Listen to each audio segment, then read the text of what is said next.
আসসালামু আলাইকুম। তো এই জায়গায় জেলা ক্রিকেট লিগ শুরু হয়েছে, কার্নিভাল, যাদের আন্ডার বয়স যাদের 12 এবং তার থেকে নিচে। তো এইখানে তারা স্পিকার ইউজ করতেছে। তো স্পিকারের একটা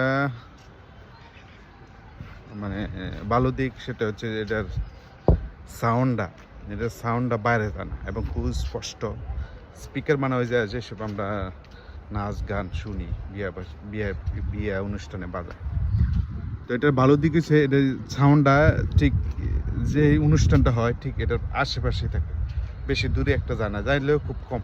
ঠিক আছে, এখানে দুইটা কথা আমার বলতে হয়। এক হচ্ছে আমরা যারা মাইক ইউজ করি, এটা খুবই খারাপ লাগে আমার কাছে, খুবই খারাপ লাগে। মাইক যেমন একদম কানের ভিতরে বিয়ে ফেলে, একদম সুস্থ দেশে মাইক ইউজ করতে পারে না।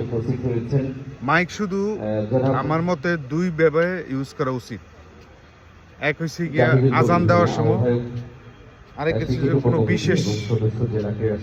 বিশেষ সংবাদ দিব মানুষকে, সংক্ষিপ্ত সংবাদ, এইজন মারা গেছে বা এটা আগামীকালে।